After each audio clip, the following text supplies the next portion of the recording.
Hello friends, welcome to Edu India by Rohit. मैं रोहित आप सभी दोस्तों का स्वागत करता हूं। आज हम पढ़ने वाले हैं भारतीय प्रागैतिहासिक काल, जो प्रागैतिहासिक संस्कृतियों की प्रमुख विशेषताएं। जो प्रागैतिहासिक काल है इसमें देखा जाए तो पाषाण काल को रखा जाता है। जैसे पाषाण काल जो है जिसमें पत्थर का प्रयोग हुआ था, तो इसमें जो प्रागैतिहासिक काल है इसके अंदर पत्थर वाले काल अर्थात पाषाण काल को हम पढ़ने वाले हैं। ठीक है, तो इससे संबंधित जो भी बातें हैं उनको हम क्वेश्चन के माध्यम से पढ़ेंगे। और अब हम जो सीरीज है ये एक नए तरीके से पढ़ने वाले हैं। इसमें क्वेश्चन होंगे और जैसे इस वीडियो में हम टोटल 25 प्रश्न पढ़ने वाले हैं और हर प्रश्न के जो भी ऑब्जेक्टिव हैं उनको भी पढ़ेंगे और उनसे संबंधित जो भी जानकारियां हैं उनको भी हम समझते चलेंगे। ठीक है, तो इस वीडियो में हम 25 प्रश्नों को पढ़ने वाले हैं और मैं दिखा देता हूँ। ये हमारा जो है ये हमारी पहली वीडियो का जो है ये पहला चैप्टर है और इस चैप्टर में देखा जाए तो लगभग 180 प्रश्न लगभग इसमें है इस चैप्टर में। और इस चैप्टर के माध्यम से हम 20 25 या 30 प्रश्नों के माध्यम से एक एक वीडियो के अंतर्गत हम पढ़ने वाले हैं। ठीक है, तो अब हम अपने वीडियो को प्रारंभ करते हैं और क्वेश्चन वाइज समझते चलते हैं। तो ये है हमारा पहला प्रश्न, अब हम समझते हैं। मैं सबसे पहले आपको कुछ बेसिक जानकारियाँ दे दूँ। जैसे देखा जाए तो प्रागैतिहासिक काल, ये प्रागैतिहासिक काल है क्या? जो इतिहास है, इतिहास को स्रोतों के माध्यम से 3 भागों में बांटा गया है। एक है प्रागैतिहासिक काल और दूसरा है आद्यैतिहासिक और तीसरा है ऐतिहासिक। मैं यहाँ पर लिख देता हूँ। जैसे एक है प्राग, दूसरा है आद्यैतिहासिक, ठीक है, और तीसरा है इतिहास। इन तीनों में थोड़ा थोड़ा डिफरेंस है, उसको समझ लेते हैं। इसके बाद हम अपने टॉपिक को कंटिन्यू करेंगे। जो प्रागैतिहासिक काल है इसमें देखा जाए तो इन तीनों में ही पुरातात्विक स्रोत मिलते हैं। ठीक है, तो तीनों में प्रागैतिहासिक में भी मिलते हैं, आद्य ऐतिहासिक में भी मिलते हैं और इतिहास में भी जो पुरातात्विक स्रोत हैं इन तीनों में ही मिलते हैं। लेकिन लिपि और लिखित स्रोतों के माध्यम से इन तीनों में ही विभाजन हो जाता है। देखा जाए तो प्रागैतिहासिक में लिखित साक्ष्य मिलते ही नहीं है। ठीक है, तो उनको पढ़ेंगे कहाँ से? तो जिसमें लिखित साक्ष्य मिलते ही नहीं है और उनको जब मिलेंगे नहीं तो उनको पढ़ कहाँ से सकते हैं, तो उनको प्रागैतिहासिक काल के अंतर्गत रख देते हैं। ठीक है, तो जैसे पाषाण काल है, पाषाण काल में केवल पत्थरों का प्रयोग हुआ था, इसके कारण उसमें ना तो कोई लिखित जानकारी मिली है ना ही उसको पढ़ा जा सकता है। तो इसलिए ये जो टॉपिक है हमारा प्रागैतिहासिक काल के अंतर्गत, जैसे पाषाण काल, तो उसी को पाषाण काल को प्रागैतिहासिक काल के अंतर्गत रखा गया है। ठीक है, अब मैं आपको ये दोनों भी समझा देता हूँ। इससे आद्य ऐतिहासिक जो है इसके अंतर्गत क्या है कि इसके अंतर्गत जो लिखित जानकारी तो मिली है लेकिन उसको अभी तक विद्वान पढ़ नहीं पाए। ठीक है, तो जब पढ़ नहीं पाए इसलिए उसको आद्य ऐतिहासिक काल के अंतर्गत रखा जाता है। जैसे सिंधु घाटी सभ्यता है, उसमें जो भी लिपि मिली है वो भावचित्रात्मक है, उसमें कुछ चित्र बने हुए हैं लेकिन जो विद्वान एवं इतिहासकार हैं वो अभी उसको पढ़ नहीं पाए हैं। ठीक है, तो इसलिए जो वैदिक सभ्यता और सिंधु घाटी सभ्यता इन दोनों को जो है आद्य ऐतिहासिक काल के अंतर्गत रखा जाता है। इतिहास में क्या है कि इतिहास में जो लिखित जानकारी है वो मिली है एवं उसको पढ़ा भी जा चुका है। ठीक है, तो जो उत्तर वैदिक काल है उसके बाद का जो पीरियड आता है अर्थात काल आता है, तो उसके देखा जाए तो उसमें लिखित जानकारियाँ भी मिलती हैं और उसको पढ़ा भी जाता है। ठीक है, तो उनको इतिहास के अंतर्गत रखा जाता है।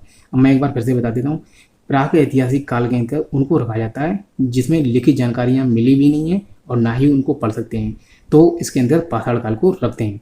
आद्य ऐतिहासिक काल में उनको रखा जाता है जिसमें लिखित जानकारियाँ तो मिलती हैं लेकिन उनको पढ़ा नहीं जा सका है। ठीक है, तो इसमें सिंधु घाटी सभ्यता और वैदिक सभ्यता को रखा जाता है।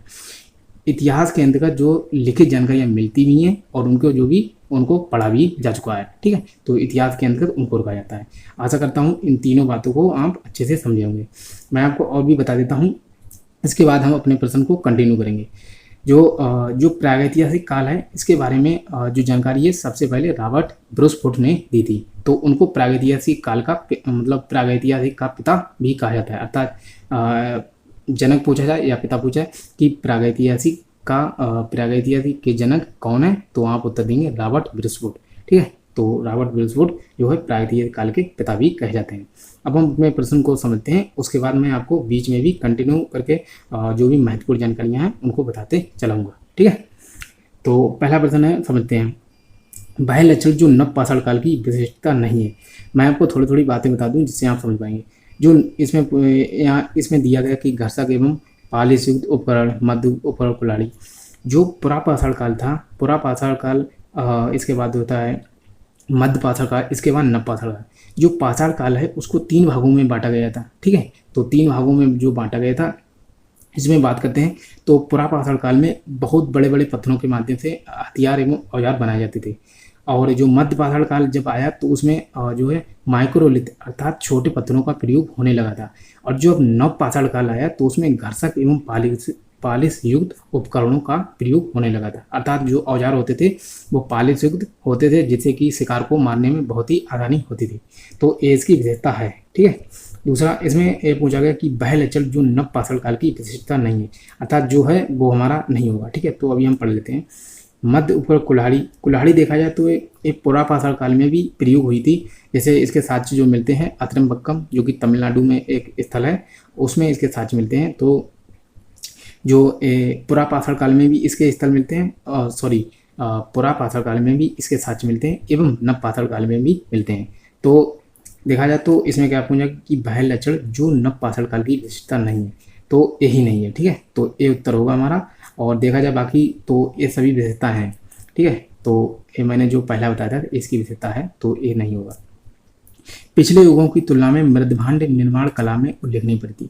जो नव पाषाण काल था वो अपने पुराने कालों जैसे कि मध्य पाषाण काल एवं पुरापाषाण काल की अपेक्षा बहुत ही उन्नति कर चुका था, ठीक है। तो इसमें मृदभांड जो भी कलाएं थी वो बहुत ही मतलब अच्छी हो गई थी, तो ये कह सकते हैं। ऑप्शन जो डी है, अन्न पर बढ़ती निर्भरता। जो नव पाषाण काल है इसमें देखा जाए तो कृषि की भी खोज हो गई थी, और कृषि की भी खोज हो गई, और पशुपालन का जो है व्यापक स्तर पर जो है पशुपालन होने लगा था। और यहाँ पर पहिए की भी खोज हो गई थी। और देखा जाए तो जितनी भी विशेष बातें थी वो सभी नव पाषाण काल में ही खुलकर आती हैं। मध्य पाषाण काल एवं पुरापाषाण काल में इतनी सारी विशेषताएं नहीं होती हैं। तो अब हम आगे समझ लेते हैं। तो इसमें ऑप्शन जो है वो हमारा बी बिल्कुल सही है, मध्य उपकरण कुल्हाड़ी। एक केवल और केवल नव पाषाण काल की विशेषता नहीं है, ये पुरापाषाण काल की भी विशेषता है। तो उत्तर हमारा बी सही है। अब मैं आपको ये दिखा देता हूँ।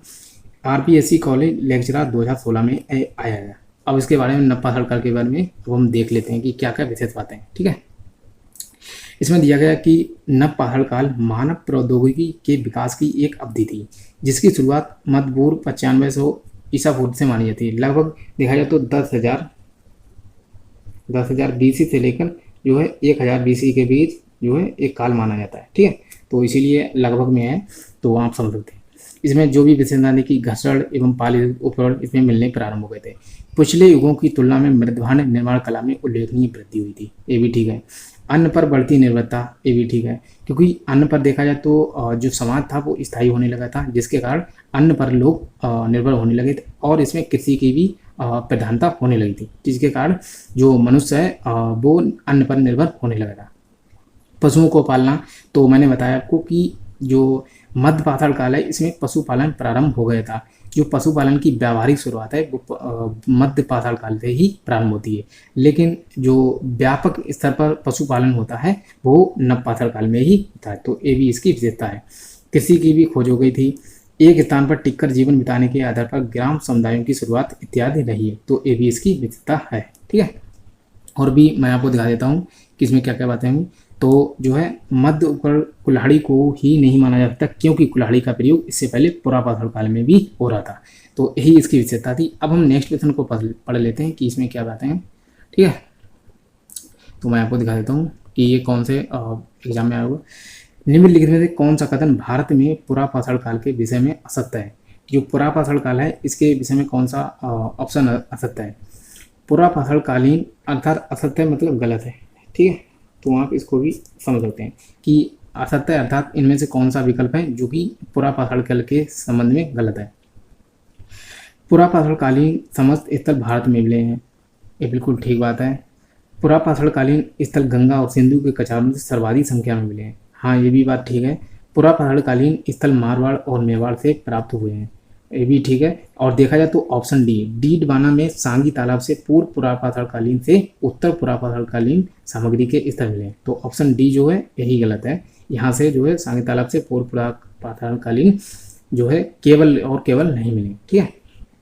तो ये ऑप्शन जो डी है ये हमारा बिल्कुल ठीक है। अब हम जो ऑप्शन जो अब नेक्स्ट क्वेश्चन है उसको समझ लेते हैं, ठीक है। इसके बाद मैं आपको समझा देता हूँ। जैसे जो ऑप्शन प्रश्न 3 है उसको समझते हैं। जैसे यहाँ पर तीसरा प्रश्न है कि किसके नेतृत्व में ASI द्वारा भारत में सर्वप्रथम उत्खनन आरंभ किया गया।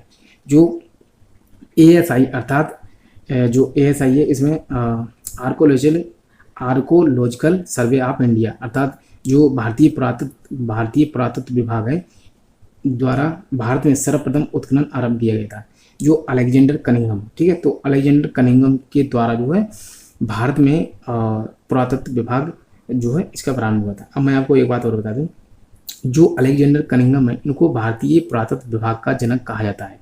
और अगर पूछा है कि विश्व में पुरातत्व विभाग के जनक कौन थे, तो विश्व में थे रॉबर्ट ब्रूसफोर्ड, ठीक है। तो उनका नाम आप विश्व के स्तर पर याद रखेंगे और भारतीय स्तर पर जो पुरातत्व विभाग के जनक थे वो थे अलेक्जेंडर कनिंघम।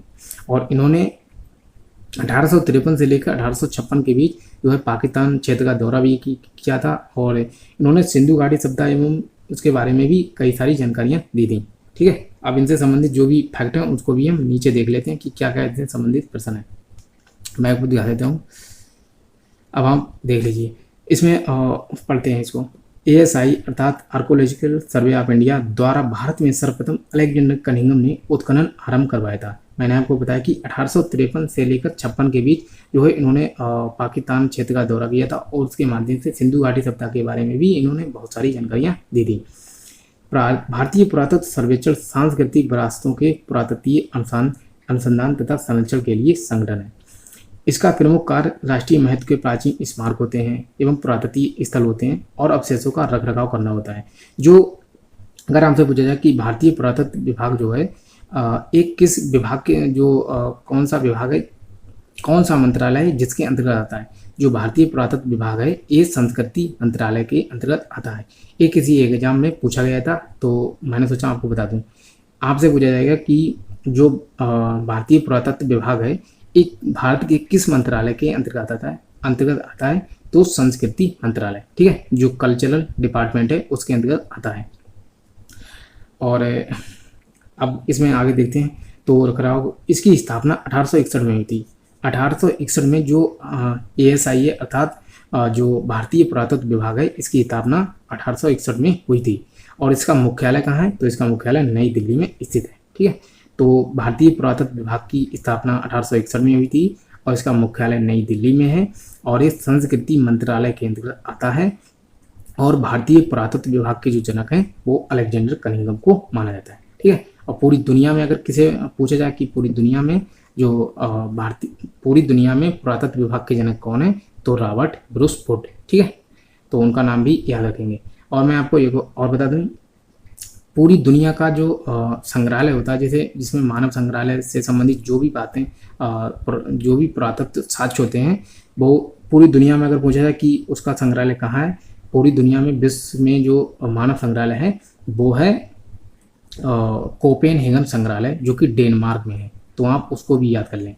पूरी दुनिया के जो पुरातत्व साक्ष्य हैं वो आपको कोपेनहेगन संग्रहालय जो कि डेनमार्क में स्थित है। अर्थात डेनमार्क कहाँ है, तो यूरोप में एक देश है। तो पूरी दुनिया का जो पुरातत्व संग्रहालय है वो कहाँ है, तो आप उत्तर देंगे कोपेनहेगन संग्रहालय जो कि कहाँ है, तो डेनमार्क एक देश है यूरोप का, वही है। और जब आपसे विश्व का पूछा जा सकता है तो आपसे जो है भारत का भी पूछा जाता है। भारत का जो पुरातत्व संग्रहालय है उसको हम मानव संग्रहालय के नाम से जानते हैं जो कि भोपाल में स्थित है, ठीक है। तो भारत का जो पुरातत्वीय संग्रहालय है उसको हम मानव संग्रहालय के नाम से जाना जाता था पहले, अब उसका नाम बदलकर इंदिरा गांधी जो है मानव संग्रहालय के नाम से रख दिया गया है। तो कहाँ स्थित है, भोपाल में। दोनों ही आपको पता होने चाहिए। विश्व का कहाँ है, तो विश्व का है कोपेनहेगन संग्रहालय जो कि डेनमार्क में स्थित है। और भारत का कहाँ है, तो भारत का है मानव संग्रहालय जिसका नाम है, उसका नाम बदल करके रख दिया गया है इंदिरा गांधी मानव संग्रहालय। और कहाँ स्थित है, तो भोपाल में जो कि मध्य प्रदेश की राजधानी है वहीं स्थित है, ठीक है। तो आपको इतनी सारी बातें पता होनी चाहिए। अब हम नेक्स्ट क्वेश्चन को पढ़ लेते हैं। अब नेक्स्ट क्वेश्चन है हमारा, उसको भी समझ लेते हैं। उपकरणों की खोज तथा न्यूलिथिक युग में उनके कार्यान्वयन की जानकारी देने वाले रहे।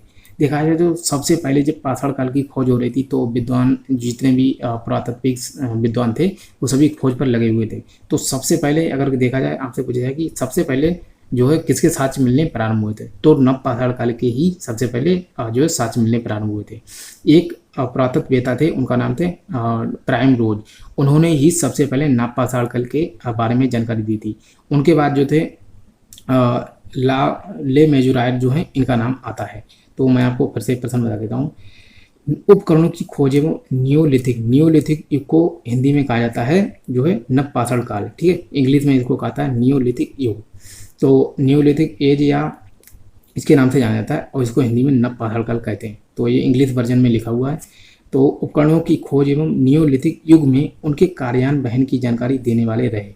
मैंने आपको बताया कि ले मेजुरायर ये दूसरे नंबर पर इनका नाम आता है, और सबसे पहले जो पुरा पाषाण जैसे पाषाण काल जो है इसमें सबसे पहले जो जानकारी थी वो दी थी जो है प्राइम रोज। उन्होंने भी नव पाषाण काल के बारे में ही जानकारी दी थी, और उसके बाद जो है ले मेजुरायर इन्होंने सबसे दूसरे नंबर पर जानकारी दी थी। तो आप देख सकते हैं इनमें, ठीक है। उनका नाम इसमें है ही नहीं तो आप उनको लगा सकते हैं। अगर उनका नाम दिया जाए कि उपकरणों की खोज तथा नियोलिथिक युग के बारे में सबसे पहले जानकारी किसने दी, तो डॉक्टर प्राइम रोज का नाम आता है। अब इनसे संबंधित जो भी एक कहाँ आया हुआ, तो DSSS PGT 2019 में ये पूछा गया था, ठीक है। तो जितने भी प्रश्न हैं वो किसी न किसी एग्जाम में पूछे गए हैं। अब इनसे विशेष जो है उसको समझ लेते हैं, जो विशेष बातें हैं उसको समझ लेते हैं कि इसमें क्या क्या लिखा हुआ है। ले मेजुरायर ने 1860 में, कौन सी डेट है 1860 में, उत्तर प्रदेश के इलाहाबाद में स्थित टोंस नदी घाटी जो है में पॉलीदार सेल्ट प्राप्त कर नव पाषाण काल की खोज की थी। और इसमें घिसाईदार, चोंचदार, पॉलीदार, जो देखा जाए तो घिसाईदार, चमकीले एवं चोंचदार ये जितने भी इस प्रकार के साक्ष्य जो थे वो केवल नव पाषाण काल में ही मिलने प्रारंभ हुए थे। इससे पहले जो पुरा पाषाण काल है उसमें बहुत बड़े बड़े पत्थर होते थे, उनसे हथियारों को बनाया जाता था। मध्य पाषाण काल में जो माइक्रोलिथ अर्थात छोटे पत्थर होते थे उनके बारे में जानकारी मिलना प्रारंभ होती है। और जो नव पाषाण काल है इसमें चमकदार एवं पालीदार, चोंचदार इस प्रकार के जो है हथियार मिलना प्रारंभ होते हैं। तो इसकी विशेष बात थी ले मेजुरायर ने 1860 में उत्तर प्रदेश के इलाहाबाद में स्थित टोंस नदी घाटी में सबसे पहले नव पाषाण काल की खोज की थी, ठीक है। अब आगे समझ लेते हैं, आगे प्रश्न जो है उसको समझ लेते हैं कि उसमें क्या है। मैं आपको दिखा देता हूँ ये कौन से एग्जाम में है, ये भी DSSB PGT में आया हुआ है। इसमें क्या हुआ है कि मेजोलिथिक, अब ये भी इंग्लिश वर्जन में लिखा हुआ है। मेजोलिथिक युग जो है इसको हम हिंदी में कहते हैं मध्य पाषाण काल, ठीक है, मध्य पाषाण काल। तो जैसे ऊपर लिखा हुआ था कि नियोलिथिक, जो मध्य पाषाण काल है इसके बारे में सबसे पहले जानकारी दी थी CL कार्लाइल ने, ठीक है। CL कार्लाइल जो थे उन्होंने ही सबसे पहले जानकारी दी थी कि जो मैं आपको थोड़ी और बेसिक जानकारी दे देता हूँ। एक व्यक्ति थे देखा जाए तो जॉन लॉर्टेड, ठीक है। जॉन लॉर्टेड जो थे उन्होंने जो पुरा पाषाण काल है, पुरा पाषाण काल को भी 3 भागों में बांटा था, ठीक है। तो जैसे पुरा पाषाण को पूर्व पुरा पाषाण काल, मध्य पुरा पाषाण काल एवं उच्च पुरा पाषाण काल। उन्होंने, मैं आपको फिर से बता दें कि किन्होंने, जो जॉन लॉर्टेड थे उन्होंने इसको बांटा था, ठीक है। इसके बाद एक व्यक्ति आए जॉन लुबाक ने जो है जो पाषाण काल है उसको 2 भागों में बांटा, पुरा पाषाण काल एवं नव पाषाण काल के बीच बांटा था जॉन लुबाक ने पुरा पाषाण काल एवं नव पाषाण काल के बीच में बांटा था पाषाण काल को। और जो जॉन लॉर्टेड थे उन्होंने जो पुरा पाषाण काल है उसको 3 भागों में बांट दिया था। तो आप इतना याद रखें। और जो मेजोलिथिक युग है ये इसको खोज की थी CL कार्लाइल ने। अब हम समझ लेते हैं मेजोलिथिक युग से संबंधित इनमें से कौन सा बयान गलत है। ए, मेजोलिथिक तथा नियोलिथिक युग के बीच की संक्रमण अवधि रही है, बिल्कुल गलत है। वे गाय, कुत्ते, बैल, बकरी जैसे जानवरों को पालना प्रारंभ करते हैं। तो देखा जाए तो ये पशुपालन से ही संबंधित है। तो इसकी भी देखा जाए तो मेजोलिथिक युग से संबंधित कौन से बयान गलत हैं। तो इनमें से गलत देखा जाए तो ये तो बिल्कुल ठीक है। अब मैं आपको बता दूं ऑप्शन जो ए है वही इसका आंसर है। क्यों? क्योंकि हम समझ चुके हैं। मैं आपको आगे बता दूंगा। ऑप्शन जो सी है, मेजोलिथिक युग के उपकरणों की गुण विशेषता लघु पाषाण युग थी। मैंने वो बोला कि जो माइक्रोलिथिक पत्थर था उसको मध्य पाषाण काल में ही खोजा गया था, इसलिए मध्य पाषाण काल को मेजोलिथिक एज या फिर माइक्रोलिथिक युग के नाम से भी जाना जाता है। ठीक है, तो लघु उपकरण जो होते थे, लघु पाषाण युग, इनको जो है माइक्रोलिथ अंग्रेजी में कहा जाता है। ठीक है, तो आप याद करें। तो ये माइक्रो जो लघु पाषाण है ये मध्य पाषाण काल की विशेषता भी थी, तो इसलिए ये भी सही है। सन 1867 में कार्लाइल ने बिंद के चट्टानी आवासों से माइक्रोलिथ को पहली बार खोजा था, तो ये भी इसकी बिल्कुल सही बात है। और जो CL कार्लाइल थे इन्होंने ही 1867 में जब माइक्रोलिथ पत्थर की खोज की थी, इसी के कारण जो है मध्य पाषाण काल का जो युग है इसकी स्थापना हुई थी। ठीक है, तो आपसे अगर प्रश्न पूछा जाए कि जो मध्य पाषाण काल है इसकी खोज किसने की थी, तो आप उत्तर देंगे इनका पूरा नाम है CL कार्लाइल। अब इनमें ये तीनों ऑप्शन जो B, C, D थे ये तीनों ही ठीक हैं। अब इसमें पहला जो है ये मेजोलिथिक तथा नियोलिथिक युग के बीच की संक्रमण अवधि है, ये बिल्कुल गलत है। जो मध्य पाषाण काल था ये उच्च पुरापाषाण काल एवं नव पाषाण काल के बीच की अवधि था। अब इसमें विशेष है उसको भी समझ लेते हैं, किसमें विशेष क्या है उसको समझ लेते हैं, इसके बाद आगे पढ़ेंगे हम। मैं आपको दिखा देता हूँ, इसमें लिखा हुआ है कि मेजोलिथिक युग जो था ये मध्य पाषाण काल अर्थात मध्य पाषाण काल जो मेजोलिथिक है इसको मध्य पाषाण काल भी कहा जाता है। ये उच्च पुरापाषाण काल एवं नव पाषाण काल के बीच की अवधि था। मैं रिपीट कर देता हूँ, जो मध्य पाषाण काल है ये उच्च पुरापाषाण काल एवं नव पाषाण काल के बीच की संक्रमण अवधि था। ठीक है, अर्थात संक्रमण काल था, आप समझ सकते हैं। और आगे है कि मध्य पाषाण काल जो था इसको लगभग 9000 ईसा पूर्व के आसपास माना जाता है। और देखा जाए तो एक कालखंड लगभग 10,000 के आसपास मान लिया जाता है। और इसमें जो विशेष बात है जो सबसे नीचे उसको समझ लेते हैं। जो मध्य पाषाण काल है इसमें पशुपालन का प्रारंभ हो गया था। ठीक है, तो पशुपालन का प्रारंभ किस काल में हुआ था, तो मध्य पाषाण काल में हुआ था। इसमें सबसे पहला जानवर कौन सा पाला गया था, तो कुत्ता। और भी अन्य भी जानवर पाले गए थे, लेकिन कुत्ता जो था वो सबसे पहला पालतू पशु था। जिसके साथ जो पशुपालन के सबसे पहले साक्ष्य कहाँ से मिलते हैं, तो आदमगढ़। ये आदमगढ़ जो स्थान है, आदमगढ़ जो कि मध्य प्रदेश में है। आदमगढ़ कहाँ है, तो मध्य प्रदेश में। बागौर, यहाँ से भी पशुपालन के साक्ष्य मिले थे, तो बागौर है राजस्थान में। आदमगढ़ और बागौर से सर्वप्रथम पशुपालन के साक्ष्य मिले थे। और एक स्थान और भी है, उसका नाम है लोटेश्वर। लोटेश्वर गुजरात में है। इन 3 स्थानों से जो है पशुपालन के साक्ष्य मिले थे, लेकिन सबसे प्राचीनतम जो साक्ष्य मिले थे वो आदमगढ़ से मिले थे। ठीक है, तो प्राचीनतम में आदमगढ़, और देखा जाए तो मैं 3 स्थान बताया था मैंने, आदमगढ़ जो कि मध्य प्रदेश में है, बागौर जो कि राजस्थान में, और लोटेश्वर जो कि गुजरात में पड़ता है। इन 3 स्थानों से पशुपालन के साक्ष्य मिलते हैं, लेकिन सबसे प्राचीनतम आदमगढ़ से। अब आगे समझ लेते हैं। जो नेक्स्ट प्रश्न है हमारा, भारत के नियोलिथिक स्तरीकरण की तिथि लगभग है। अब नियोलिथिक जो नव पाषाण काल है इसकी जो तिथि थी लगभग कितने है, तो 7000 ईसा पूर्व। क्यों ऐसा है मैं आपको बता देता हूँ। जो नव पाषाण काल है, नव पाषाण काल का ये एक स्थल है जहाँ से सबसे प्राचीन कृषि के साक्ष्य मिले थे। मैं आपको बता देता हूँ, जैसे उसका नाम है मेहरगढ़। ठीक है,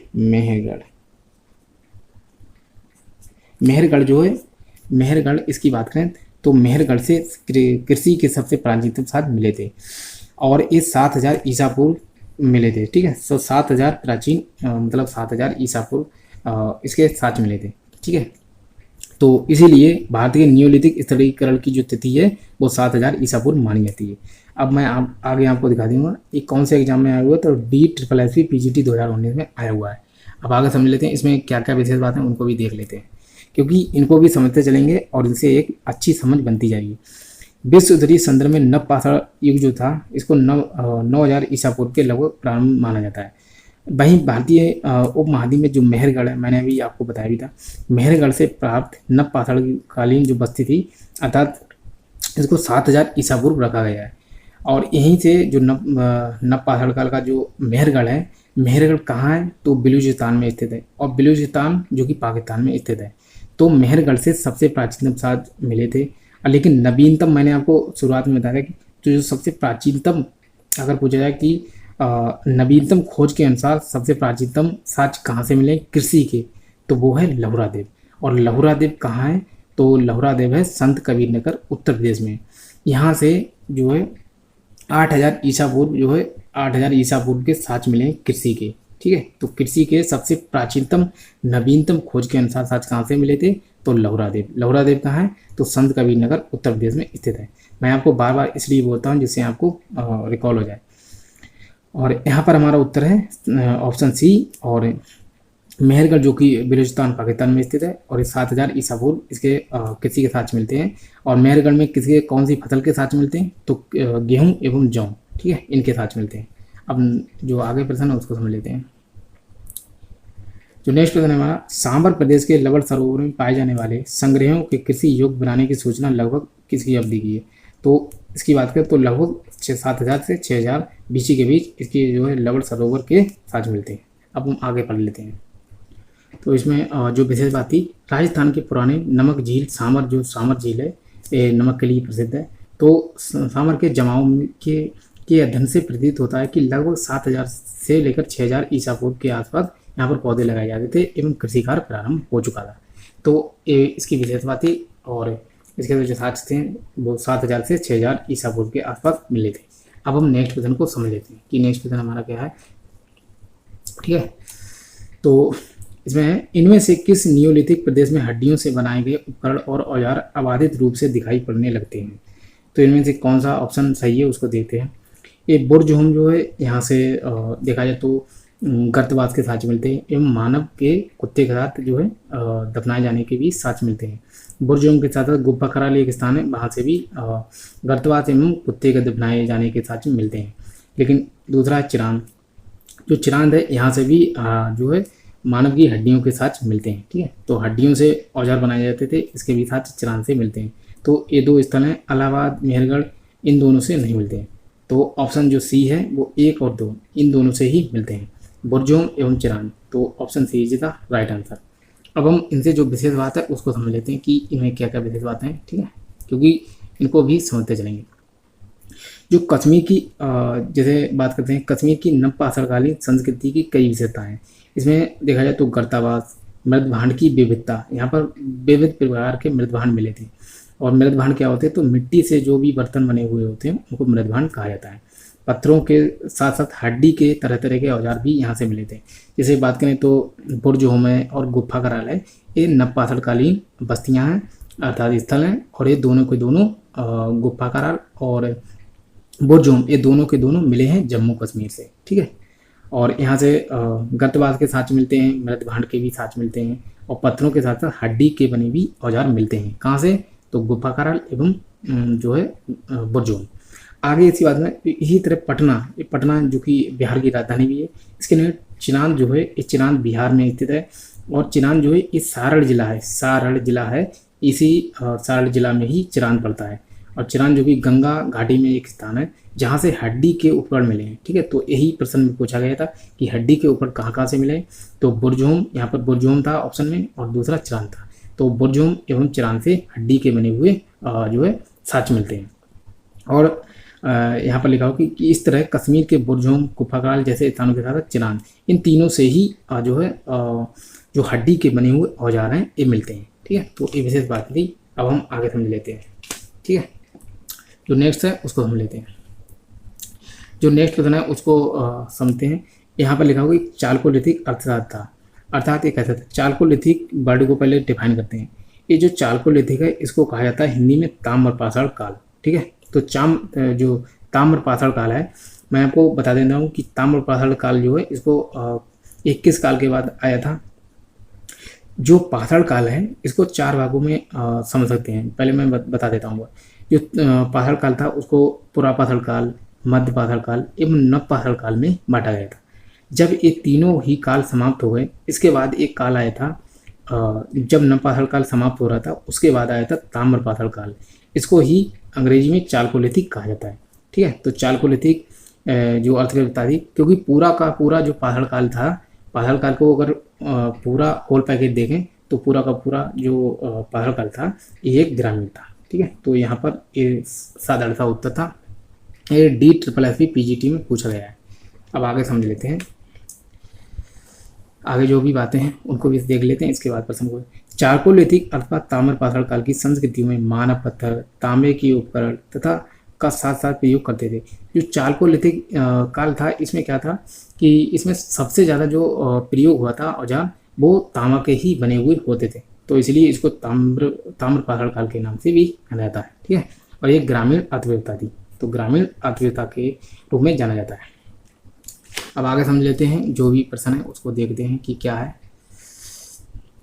नेक्स्ट प्रश्न है हमारा डोलमेंस। डोलमेंस इस शब्द का तात्पर्य क्या है?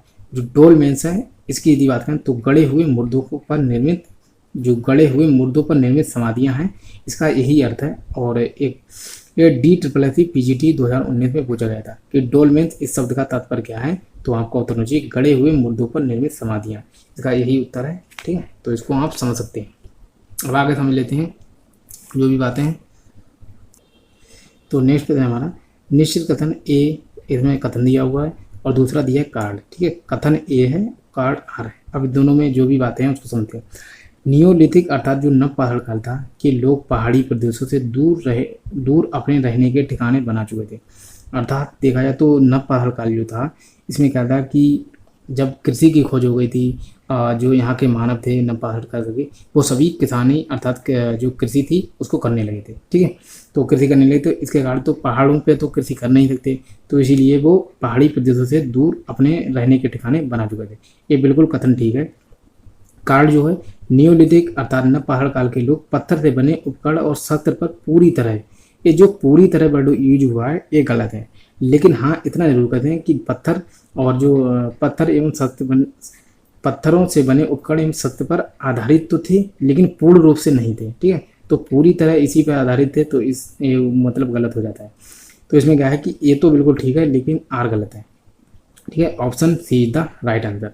हमारा जो कथन है वो बिल्कुल सही है, लेकिन कार्ड जो है वो पूर्ण रूप से सही नहीं है, तो option C is the right answer, ये सही है और आर गलत है। अब हम समझ लेते हैं आगे, तो इसकी विशेष बातें क्या है उसको समझ लेते हैं। नियोलिथिक काल में मानव खाद्य उत्पादन, ये जो खाद्य उत्पादन है ये बहुत ही फेमस है। मैं आपको बता देता हूँ कि मतलब जब कोई मिलान वाले प्रश्न आते हैं तो उसमें पूछा जाता है कि कौन सी विशेषता नव पहाड़ काल से संबंधित है, तो उसमें खाद्य उत्पादन भी दे दिया जाता है। तो नव पहाड़ काल में खाद्य उत्पादन एक महत्वपूर्ण विशेषता थी, एवं कृषि कर्म से जुड़ा था, तो कृषि भी एक महत्वपूर्ण विशेषता थी। अतः इस काल तक मानव जो है पहाड़ी प्रदेशों से दूर निवास स्थल बनाने लगा था। कृषि कार्य जो था ये भी संपन्न करने लगा था, और उत्पादन प्रक्रिया के विकास के कारण प्रस्तर औजारों अर्थात जो प्रस्तर पत्थर से बने औजारों की निर्भरता में कुछ कमी आई थी, लेकिन वो ऑप्शन में क्या था कि पूर्ण रूप से निर्भर थे, तो इसीलिए वो गलत हो जाता है। यदि पत्थरों का प्रयोग इस काल में भी हो रहा था, जो कि मैंने आपको बताया भी था। अब हम समझ लेते हैं जो हमारा नेक्स्ट क्वेश्चन है उसको समझ लेते हैं।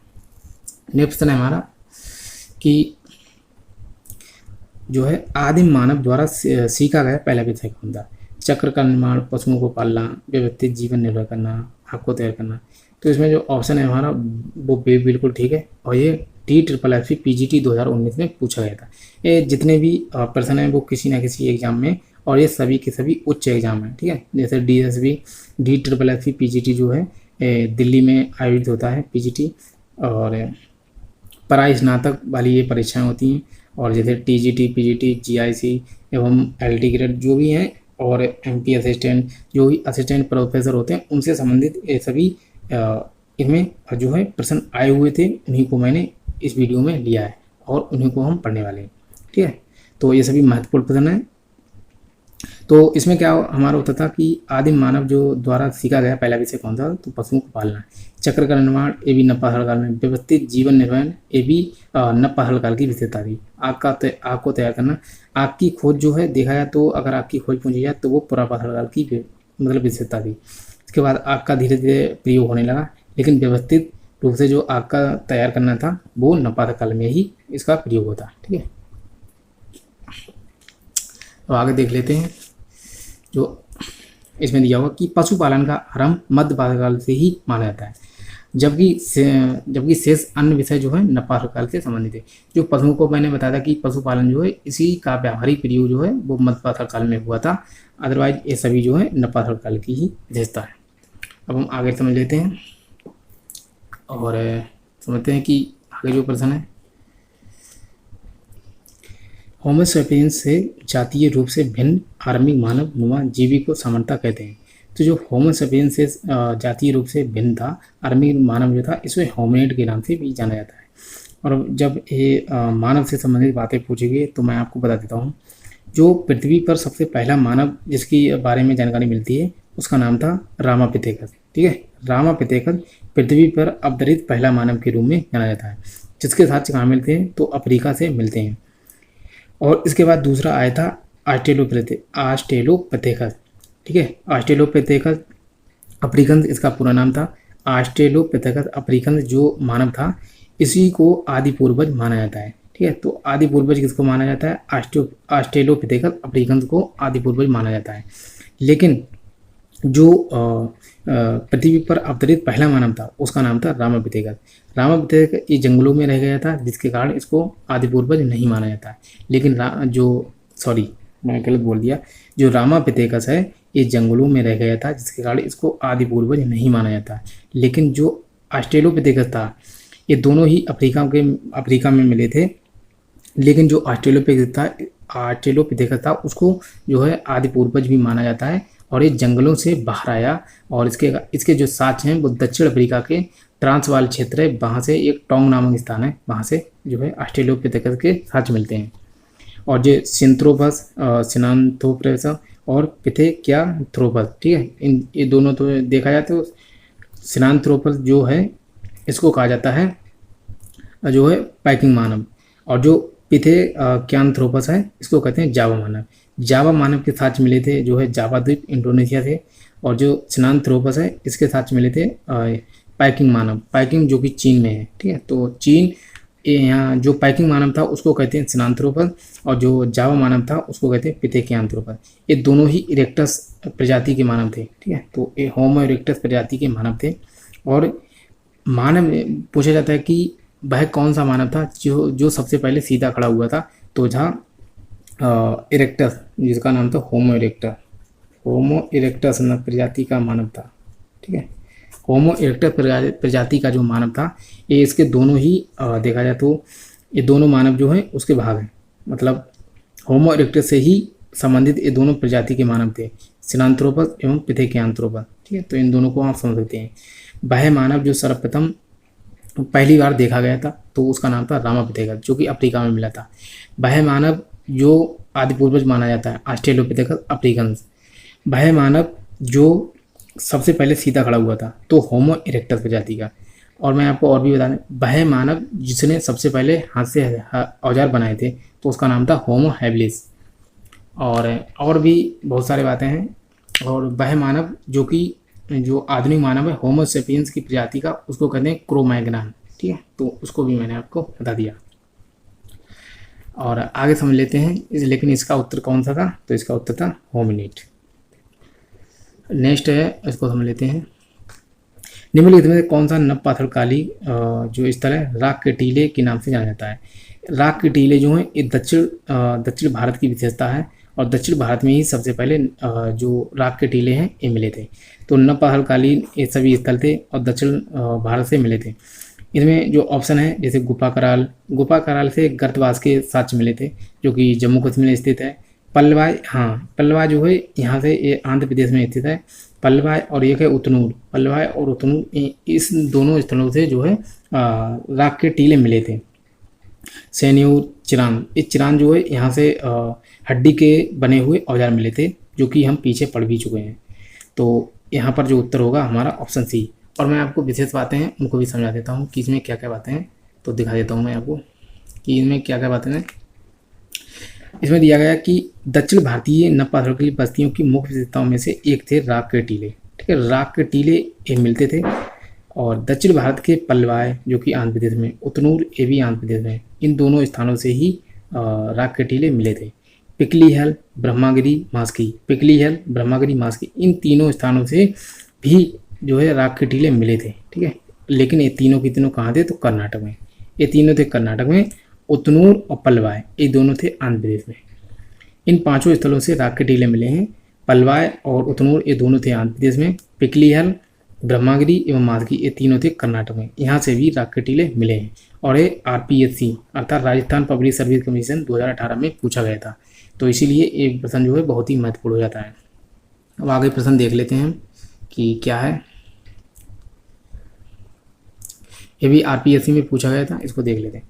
नव पाथरकालीन स्थलों को चिन्हित कीजिए जहां से चावल के साथ मिले हैं। अब चावल के साथ जो है वो दो जगह से मिले थे, हालांकि दो प्रमुख हैं, मैं आपको बता दें। कोल्डीवा, यहाँ पर कोल्डीवा से चावल के साथ मिले थे। तो 6000 BC अर्थात 6000 BC के जो है साक्ष्य मिले थे कोल्डियवा से।